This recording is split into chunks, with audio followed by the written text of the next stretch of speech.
Hola, hola, hola. Ese sí. Hey, aquí en el escenario. Creo que ya estamos a punto de empezar. Venga, Hola. nos sentamos y empezamos con el debate, ¿vale? Así que... todo tuyo ya. Take a seat. Como prefiráis. Sencillito. Tener cuidado. Wherever you want. Teodora, a mi vera.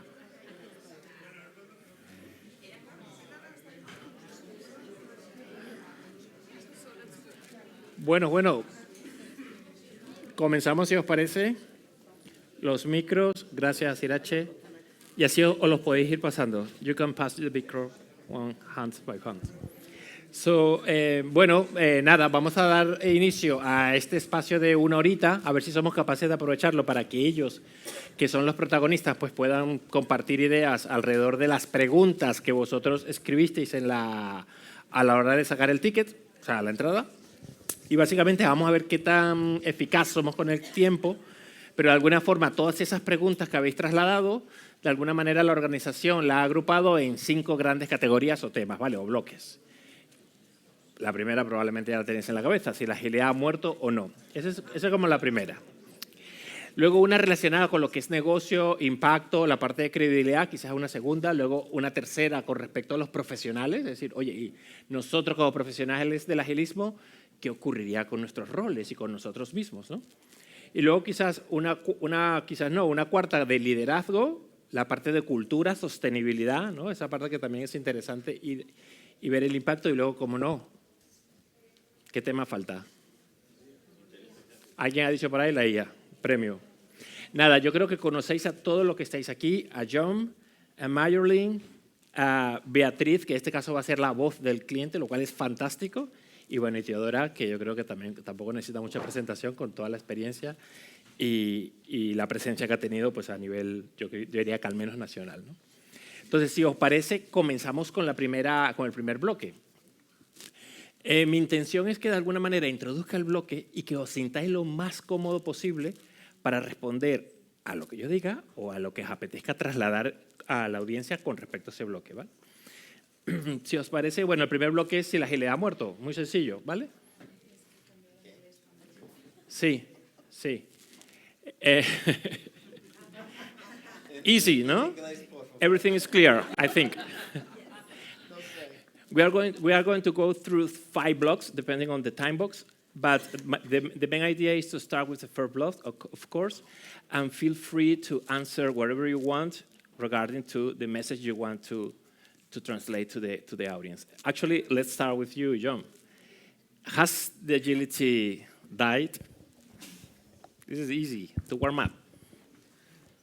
No.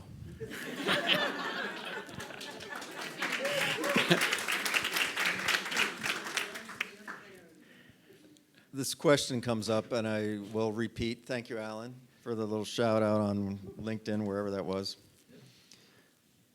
I think whenever you see somebody bashing Agile, just ask some questions. What are they really complaining about? And then ask them, well, where is that? Where can I find whatever they're complaining about in the manifesto? Because usually it's just they're complaining about pretty reasonable things to complain about that have nothing to do with Agile.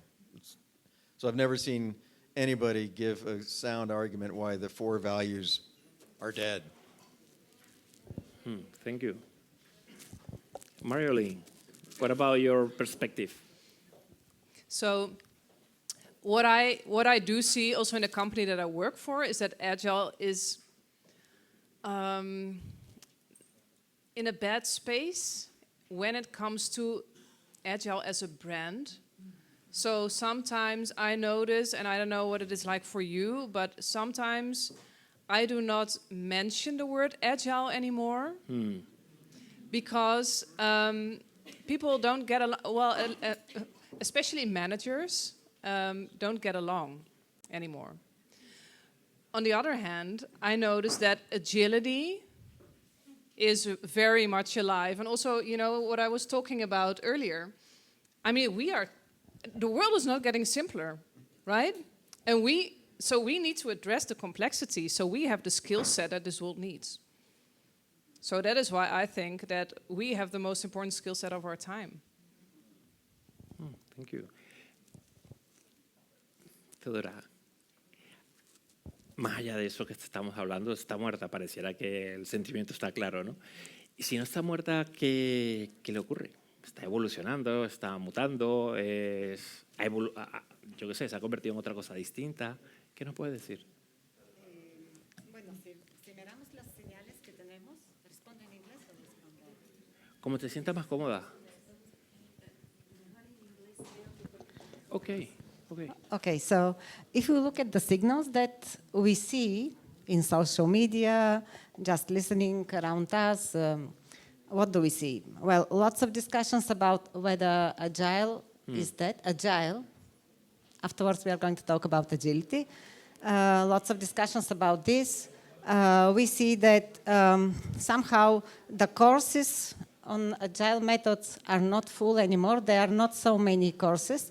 We see people in our network, LinkedIn network, that were very well-known agile coaches or trainers. They are open for work. So these are signals that mean that something is happening.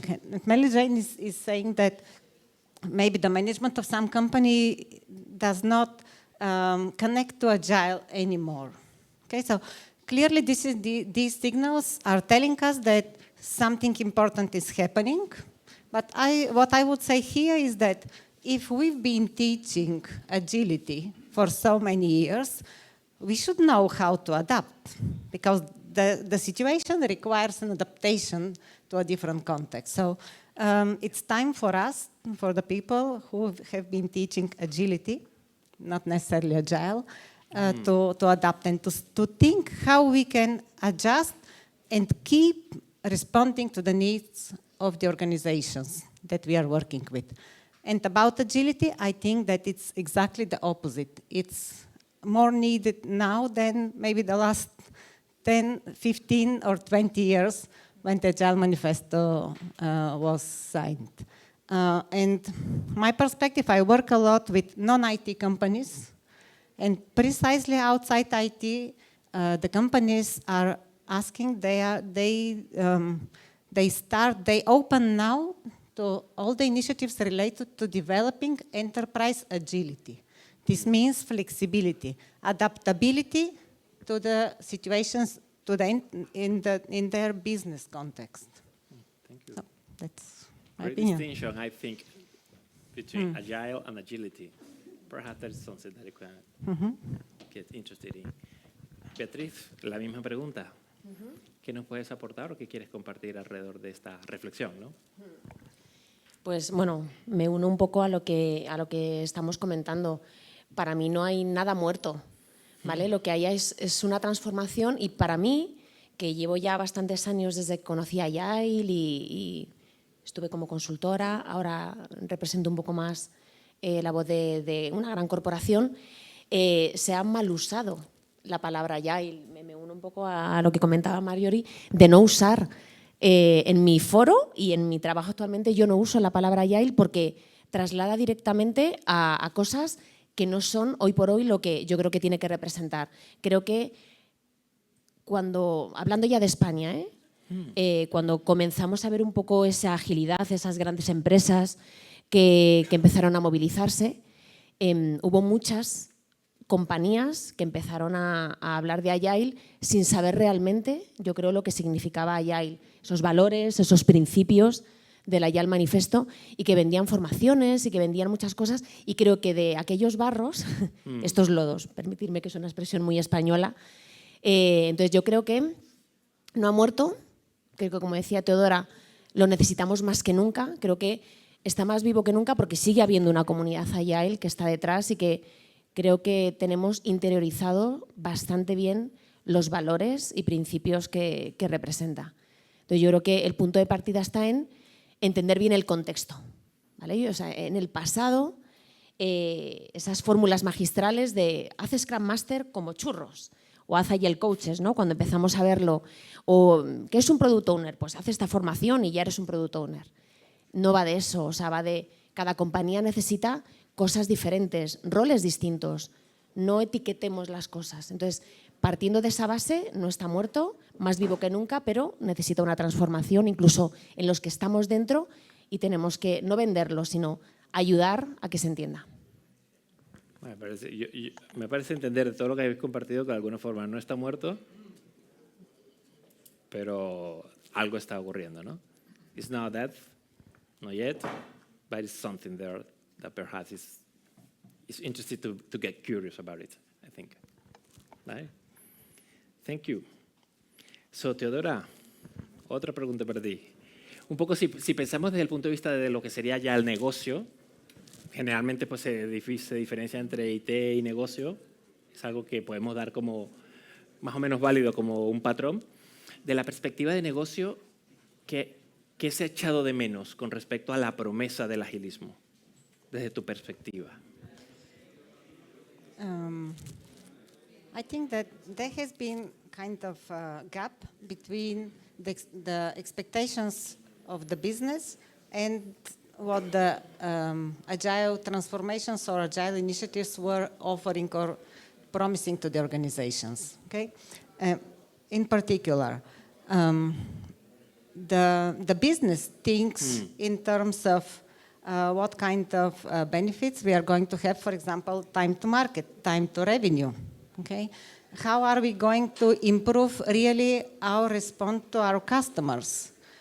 And if the agile transformations have been focused in how many teams we are going to train in certain agile methods, and afterwards they are going to do some certain ceremonies or things like this, definitely there is a gap. And these gaps doesn't help, because if the people who offer the agile transformations don't speak the business language, simply the communication is broken, and from there the support or from the business is missing simply to the agile transformations. Therefore, at least in Spain, we have seen so many agile transformations who simply remained at team level. They did very good job in team level. I don't say anything bad about these transformations. Sure. However, because of this gap between everything that was done at team level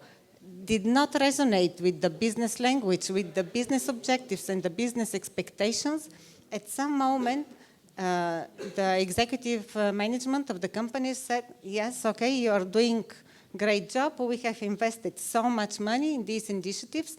When can we see the outcome? The outcome of this. So I think that was, in many organizations at least that I have met, that was one of the problems. And I'm absolutely sure in this because it always happens to us that we start working with organizations after they have already conducted an agile transformation. And we talk to the business and we always define all the actions. Well, first they saw already no budget for another transformation, so everything we have to do has to be done with a very limited budget, but somehow we have to fix, or rather we have to fill in this gap, and we have to somehow very quickly demonstrate how with like very few changes in the organization, we can respond to these business needs. And I think this is important for the organizations. And what I see now, the companies that we have started working recently, like 2 years ago, 3 years ago, they don't ask for the implementation of any method. They directly define expectations related to improving the business outcomes. And then I don't know how much they care about the method, but they say, of course, yeah, propose an approach that is going to help us achieve these business outcomes. Yeah, thank you. Yeah. And the approach is always developing the agility from inside. Is to put the focus on the real problems or value from the and business. Real needs. Actually, companies usually have some some clients or Absolutely. customers. And we have to How- keep how demonstrating this constantly. Yeah. It's not just we are working 6 months and afterwards we will see what we have achieved. We have to demonstrate this continuously. Yeah, great. Okay. Thank you, Teodora. Beatriz, se ha comentado varias veces, de alguna manera, o así me parece entenderlo, ese matiz de, al menos en España, desde la perspectiva de la experiencia de, bueno, digamos que tener esa voz de lo que pudiera ser un cliente español, ¿qué se ha echado de menos con respecto a lo que prometía el agilismo y a lo que ha sido capaz de entregar? ¿Qué nos puedes compartir? Pues mira, en la actualidad lo que más se echa de menos, y además no es mi voz o la voz un poco del equipo que más se dedica a esto, es voz de los propios negocios que están dentro, de personas dentro. Yo lidero la parte de mejora continua desde la parte de tecnología, ¿vale? También para que quede claro. Compromiso. No hay compromiso. Commitment, interesting. No hay. O sea, no hay, además, voy a ser un poco negativa, ni se le espera. O sea, lo tienes y está muy polarizado. Es decir, aquellas áreas, y cuando digo áreas ya es aquellas personas dentro de determinadas áreas que lo tienen, porque no es un problema de marcos de trabajo que comentaba Teodora, ¿no? De poner un método. Esto va de personas. Y las personas que están en cada una de las áreas, en cada uno de los equipos, es lo que determina que haya compromiso, adopción o que haya ganas de hacer cosas. ¿Vale? Hablo un poco referido a los clientes, incluso internos, para los que nosotros hacemos soluciones. Pero incluso está en la parte un poco de aquellos que debemos respirar un poco y transpirar la agilidad, ¿no?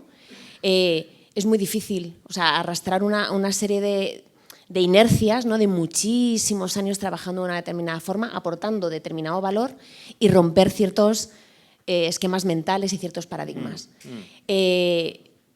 Pero si tengo que decir que algo falta, es compromiso y responsabilidad.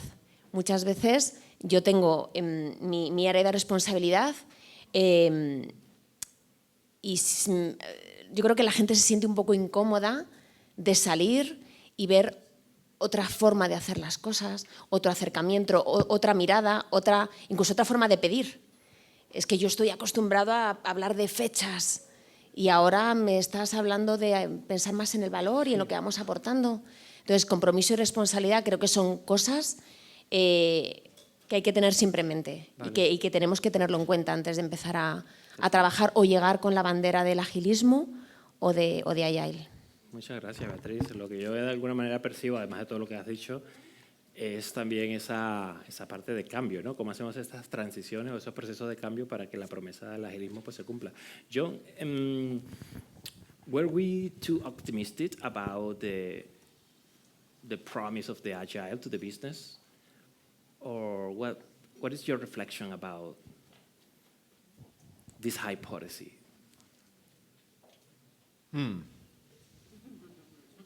That's an interesting question. Were we too optimistic? I don't know who the we is. Yeah. But I think what I might answer is the industrialization of Agile was overhyped, probably. It's not that easy. So I think that possibly has led to some of the, let's not use that word, type approach, because the promise of, suddenly it went from, in the early days, a very uplifting, freedom-giving way to kind of be unshackled from the heavyweight process that was not advantageous to the business. So in my opinion, my whole reason for creating a lightweight was because I cared about delivering more value, more cost effectively, and having more fun doing it. And somehow that got lost along the way. So I would say the original promise, it's still there if you're smart enough to figure it out and take it. But the promise of the industrialized, I don't know, the certificate-driven development. Yeah, I think that's where we let some people down, maybe. Or it's still okay to, again, I don't deny anybody to each their own. You can get these, it's good to learn. But I think the point was it did not bear the fruit maybe that the business needed, which is why they changed direction. I don't know. Does that answer your question? Isn't that a little negative? Because I also see teams that really thrive working agile. So when you say that something gets lost, yeah, maybe it is lost in companies, but I also see like companies that do not really work agile as a whole, but there are teams who are really empowered and who really work amazingly well together. So that is there. Yes, absolutely. Those who get it and do it are enjoying it. It's free. But there's a lot of fake agile. Yeah. Interesting debate. Can I say something? Yeah, sure, of course. Please. Okay. One observation is a few weeks ago in my company, my agile there were some agile coaches, agile leaders, release train engineers. We were having a chat, and we were wondering about, okay, so how can we make sure that agility stays alive in this company? And we are also working. There are some restraints that we are working with, and we notice it's difficult because there's a lot of things that we need to comply to. So there's a lot of processes over people going on. So what can we do to make it more about the people again and make it more about a culture again? Because we work in a safe environment, but what you see is that safe is implemented, but I think what we forgot is to also shift, or, in the transformation also think about the culture, the cultural change in the undercurrent. So you have the processes that are in place, but in the undercurrent, people still acting in their old roles. And we've not yet learned how to also shift our culture. And we were talking about this, and then we noted we as agile people, we're pretty humble, right? Most of us, we're pretty humble. Human beings, I'd say, no? But we do not really express all the cool stuff that we do. So we were also thinking maybe we should do a little more PR in our company and write blogs about all the cool stuff that we do.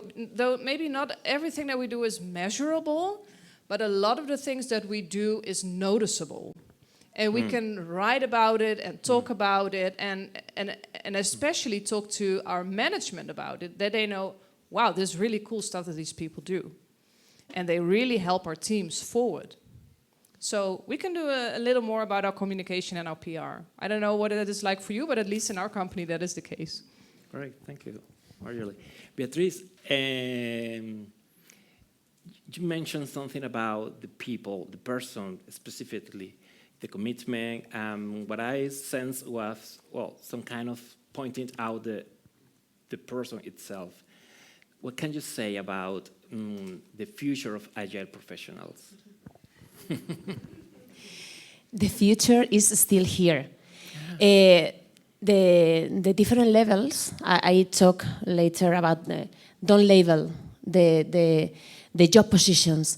You can name it at Agile Delivery wherever, Scrum Master, Agile Coach. Is not the point. The point is the things that people is capable to do. The teams that the people is capable to transform, to take place in another situation, to give value to the business. So the job positions, the agile professionals, we need it. I need it. And, but it's not about the name, it's about the skills, the mindset. It's all about the mindset. No? The Jan Manifesto is talking about the mindset and the capacity to lead and to go with. Okay, so there is a place for Agile professionals now and for many years. Okay. I guess. That's We my are point of view. We can change our LinkedIn to get more jobs. Jon, what about your perspective? The new roles that are emerging from this area, I don't know how to call it, but the new names or roles are something that is just rebranding, or there is more depth behind it? Well, I'm agreeing with Beatrice. I'm not a good person to ask the question about titles or roles or things like that. I've my whole... And what about since I was a teenager. So I think that, pardon me? Say again, repeat that. What about competencies behind those roles? Well, to me, the critical thing, like you were saying, is to understand what do we need to do to get stuff out the door. Yeah. You know, the only reason that we name things is, I don't know, so that we seem to need titles and positions and roles for some reason. It's just a thing, I guess. I don't know if it's that way in all cultures. But it's not important from the perspective of delivery. So I don't know how this is a real problem. It's a conundrum, not just in our industry. I'm sure many other industries talk the same thing. But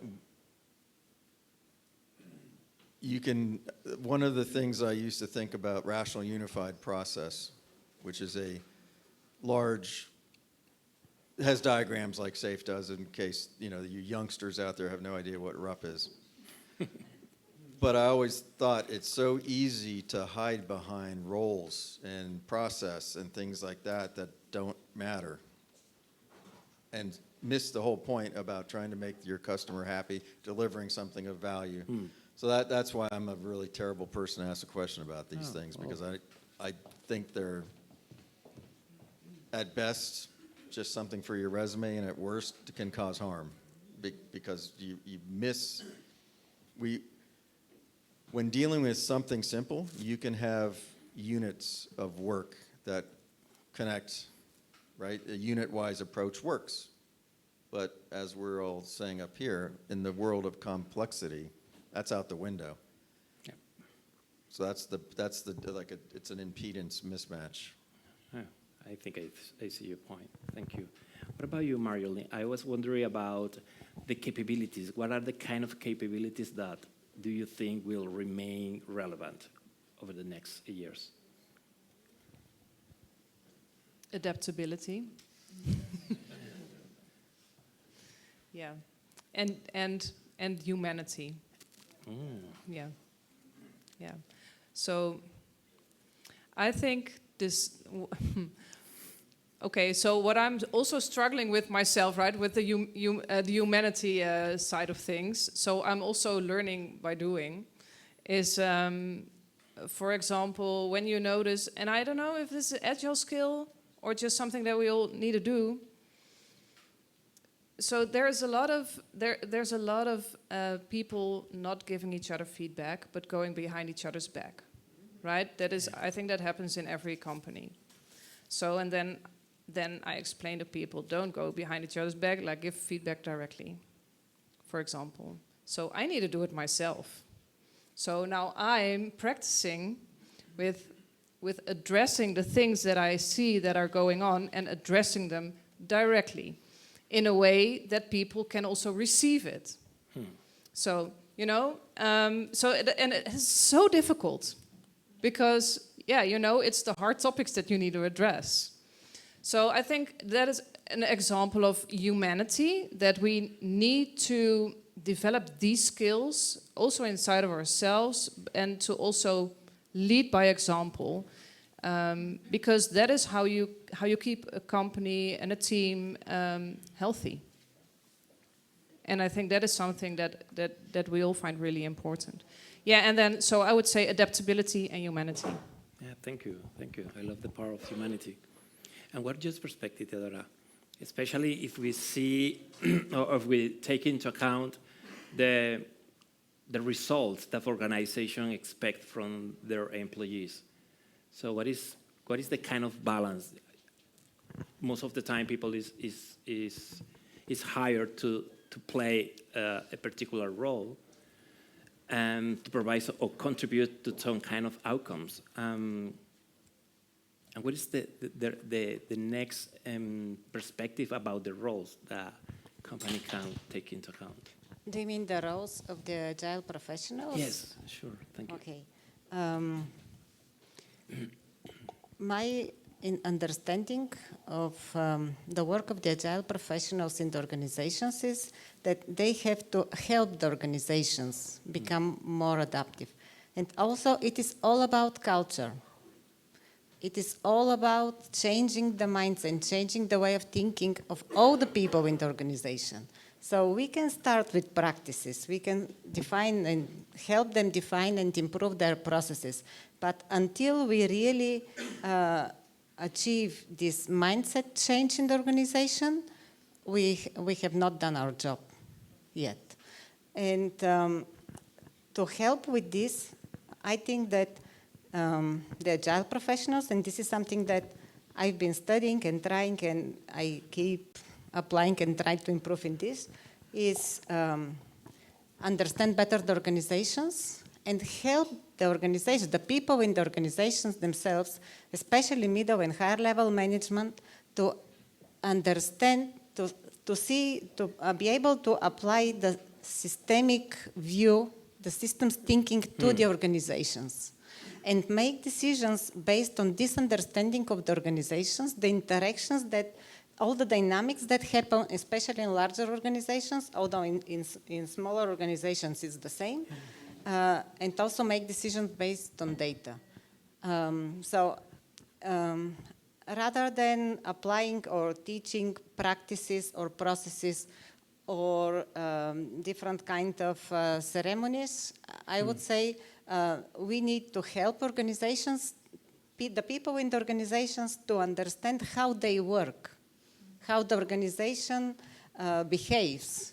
And then based on this systemic organization of how they do work, then they are able to understand how they have, what they have to touch in their system, in their processes, in their policies, in everything, and they decide what they have to improve. And then this decision is their decision. They are the owners of their decision, and therefore they implement it correct.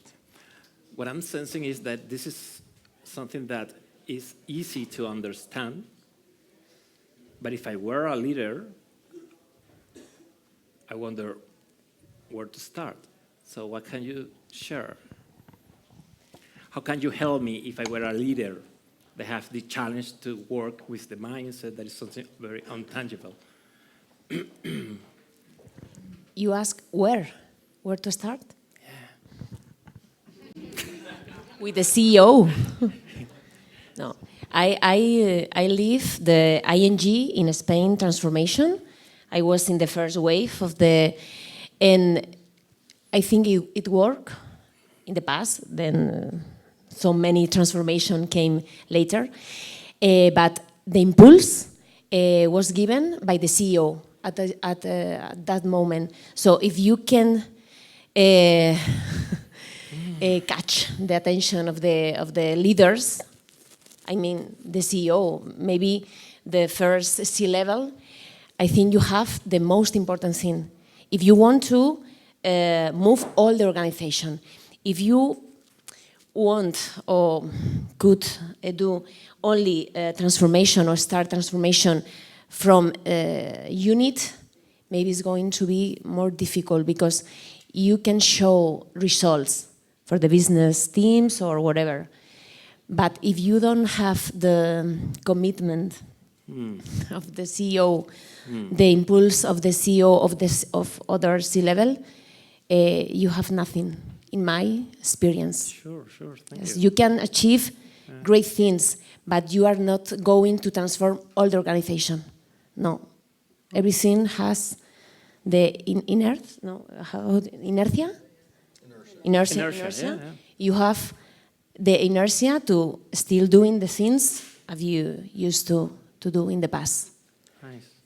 Marjolein, what I'm sensing when I listen it is that it's very easy to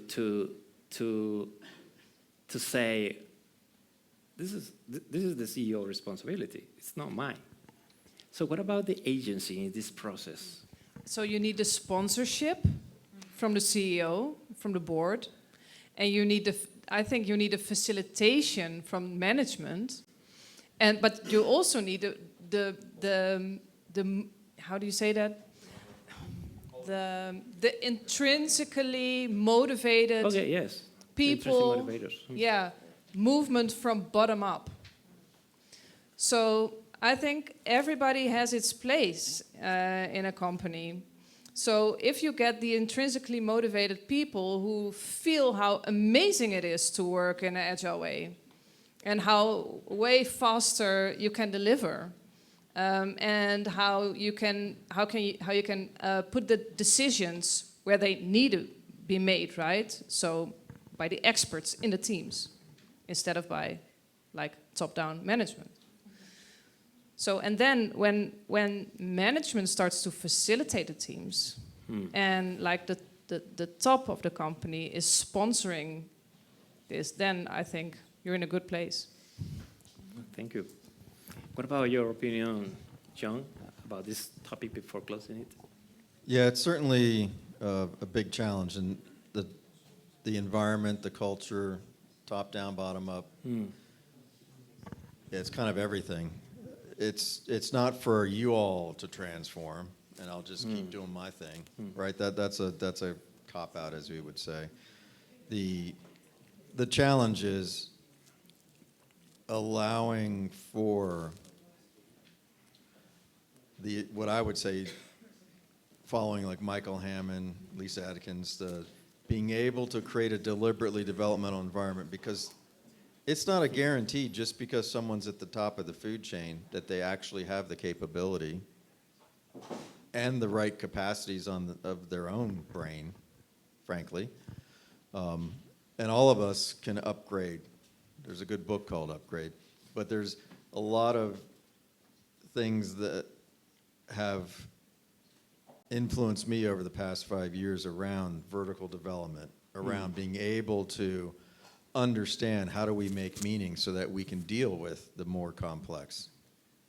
Because if you're not equipped, or if you don't try to learn, or if you don't try to grow yourself, and that includes management and leaders,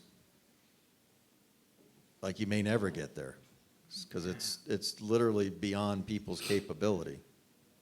Not everybody has the capacity to deal with that. So, it's important that we understand we need to support teams, the company, managers. We were talking about somebody. We were talking about the need.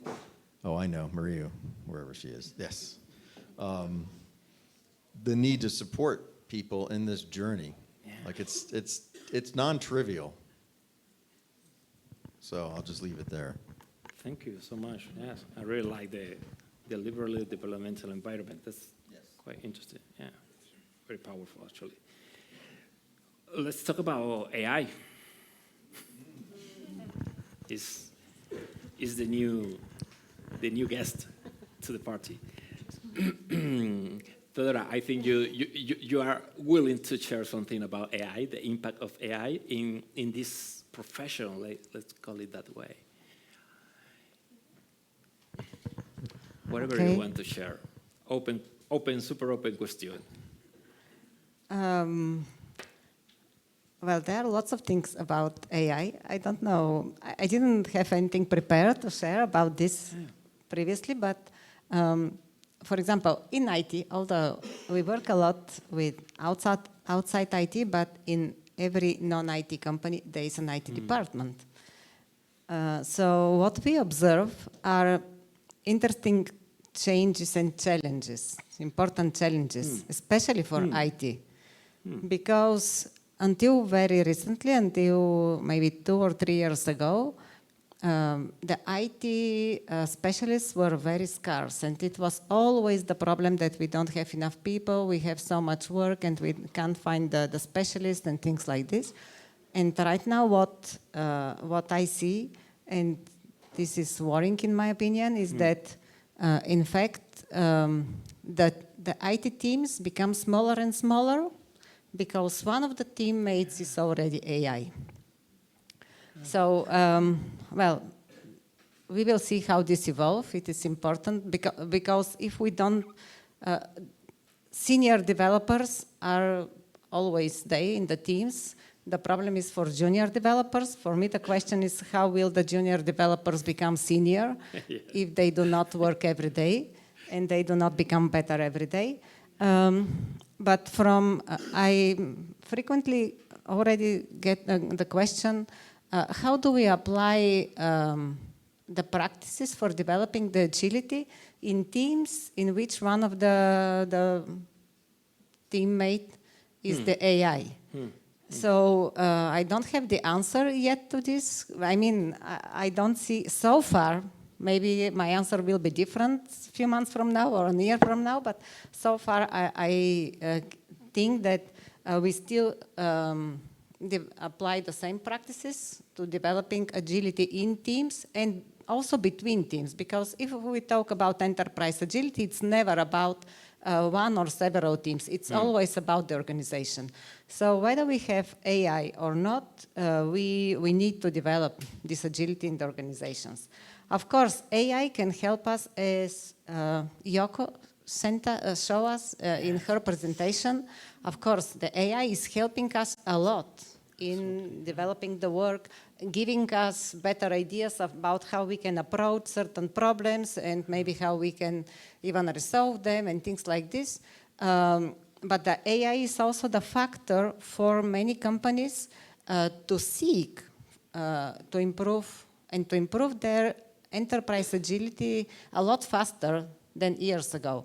Maybe 10 years ago or 5 years ago, if a company was thinking about starting an initiative to improve their enterprise agility, they would have thought maybe in 3 years span of time or 2 years.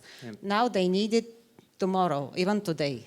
So they are looking like magic wand recipes to do the change very quickly and see the outcomes in the next trimester, the next quarter. What about your perspective, Atri? Because looking at you, I think you perhaps may have a very interesting. I think the velocity of the AI, it's incredible. I think we need to be with the teams, give them more capabilities. This is the agile perspective of my perspective in my company as continuous improvement. We need to be there to explain what are the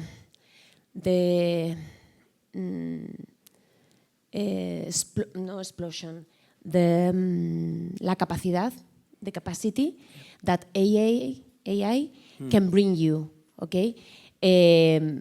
But I'm the same opinion of Theodora. The majority of the organizations want the results right now. Okay, want all the AI, all the processes improve, and I think it's our job as agile, as whatever you want to name it, to explain that everything takes their time, and there is no magical wand. Actually, the human in the loop No, is something yes, that is also there is interesting to always consider. the human has to be there, and it's a challenge as well. Great. Yeah, sure, Theodora. Where AI is really helping in the organizations is in the data analysis. Okay. And this has a very positive effect on the organizations because first it saves lots of time to analyze a big amount of data, and afterwards, when they use the AI and they start interpreting the information that they see on the charts or different reports, then they come to the right decisions a lot faster. So in this sense, the AI is definitely a friend or supporter, a helper in developing, in taking the right decisions faster in the organization. Thank you. Marjolein, I was wondering about, especially generative AI. It's like, well, this looks like a great enabler or disruptor, driver. But what about AI and sustainability? Because it's free to prompt That is a indefinitely? problem. Yeah, that is a problem. Yeah, so the rise of AI has a huge carbon footprint, not only in terms, by the way, of carbon emissions, but also water usage that is used for cooling all these data centers. It's massive. Yeah, so I think we need to be mindful of our AI use. We need to learn how to prompt in a more efficient way. So what I'm experimenting with at the moment is when I do a prompt that I ask ChatGPT to that I first ask what is the carbon footprint of this prompt before you answer it, and the second, is it effective if you first optimize this prompt before you answer it? And then, because you need to figure out what has a bigger footprint, that it is figuring out the footprint or that it is answering the prompt. So I'm experimenting with that a little. I would encourage you to have a look at GreenPT. It is an alternative to ChatGPT. GreenPT. Yeah, it's pretty good. Pretty good. Yeah, thank you. Great. And what about your opinion, Joe? Because the manifesto says something like, we are uncovering or discovering new way of producing software. Generative AI is one way? Yeah, it's hard to argue with the LLMs are like magic. But you can ask it anything, and it'll come back. However, I think of it, especially from the code point of view, maybe others too, but definitely this comes back to if you don't really know what it takes to deliver value effectively, anything will do. So I think AI is a wonderful way to maybe help separate the good from the not so good, because it'll dramatically increase potentially technical debt if you're not able to look at what it's doing. Like in the hands of capable, whatever the domain, but I'll speak of, I use it for coding, and I'm especially enamored and / almost in love with Replit.com recently. It's an insane, phenomenal, there's not a chance the best developers I've ever worked with can do what I can get this bad boy to do for like $50. And that's a day, and that's a lot of churning. A lot of times you ask it something, oh, that's 93 cents. It's incredible. On the way down to Tampa, Florida, when I was doing that gig with 40 people and doing the game of life, I'd bookmarked Replit a while ago because I saw some cool things and just never got around to it like normal. I started looking at it on the plane because just in time, and I see it's got a new version of the agent just recently, and I see some video. So I download, I log into it, and I literally cut and paste the game of life from Wikipedia into the prompt and go. Go. Oh, and I only bought an hour's worth of Wi-Fi because I'm cheap. And I had it done by then, and that was with me learning it. And my buddy and I have been building an incredible thing kind of just on the side for fun. And it's amazing. So I strongly encourage, if you want to quickly prototype ideas, you can't hardly beat it. And it uses Claude underneath. There's competitors, there's Cursor, but what an amazing boon. Now I had to coerce it. I had to beat it about the head and shoulders because a couple times it's like, yep, got it working. No, you don't. And then a couple times after I tried a few times, like, okay, all right. I'm going to write you a test, right? So you can I coerced it to do BDD, and so sometimes it's a little too helpful. It goes a little bit too far. So it's a fascinating journey that I strongly recommend if you have any inkling about, gee, I wonder what this app might look like, including data. You can feed it data, but it is insane. I can ask it to do things, and then I can spot stuff like, well, it looks like there's some duplication, well, triplication in one case. And, oh, that's a wonderful code review. You're absolutely right. I mean, it's a little, like, what do they call it? You often blame them being sycophants. Like, you're so good, John. Well, thank you. Yes. But I have recently gotten it to also disagree with me because I was a little test. Like, if I give you a stupid architectural idea, will you tell me politely that it's stupid?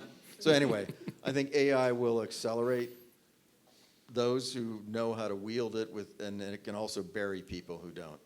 Because sometimes in my code, it reads my mind. And other times it suggests something completely stupid. So if you can't tell the difference, you'll suffer the consequence. Yeah, thank you. Just to close the conversation, one sentence, one idea, one message you want to share that give the idea or the inspiration that agility is still alive. Oh, I got it. Go ahead. I'm going with the first sentence of the manifesto. Individuals and interactions over process and tools. It's about the people. Thank you.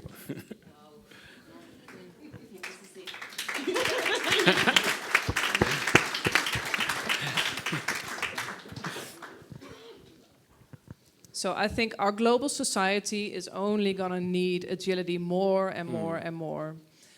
Our global society is going to be so complex. We're going to do huge projects to adapt to sea level rising, to adapt to our temperatures rising, to adapt to all these big planetary challenges. So, and you mentioned Lisa Atkins earlier. She always says, what if we are made for this time? What if we've just had this training for the past 20 years, and now we're up to the real thing? We're in the best position to face the challenge. I agree. Thank you. Let me change to Spanish because I think in my mother tongue is more motivated, at least for me. Me quedo con un poco cosas que han dicho tanto Jon como Marjorie como Teodora. Hay una cosa que has dicho, Teodora, hay que liderar con el ejemplo, lead by example. Y yo me quedo con eso. O sea, la agilidad, agilismo, agile, como lo queráis llamar, dentro de las empresas se lidera desde hacerlo. O sea, hablamos de experimentación, de eso habla el Agile Manifesto, de experimentamos, probamos, vamos poco a poco. Creo que liderar con el ejemplo es la mejor forma. Consigues más, consigues menos, pero desde luego yo, en los años que llevo dentro de las empresas en las que he estado, vas consiguiendo cosas, vas cambiando determinados comportamientos. Al final va de personas, como he mencionado antes, pero sobre todo es dar el ejemplo, o sea, no ir con esa receta mágica que no va a funcionar porque los contextos son distintos. Así que lidera y haz lo que estás pidiendo que los demás hagas. Gracias. Guevara, todo tuyo. Well, organizational agility is for the people, by the people in the organizations. And nowadays, it's not simply a nice thing, a fate. it's a matter of survival for the organizations. So I think we definitely have to keep helping organizations, enabling them, developing these skills of adaptability. Thank you. Okay. Un aplauso para la mesa. Muchas gracias. Vamos en tiempo, ¿no? Yeah. Thank you very much. You're welcome.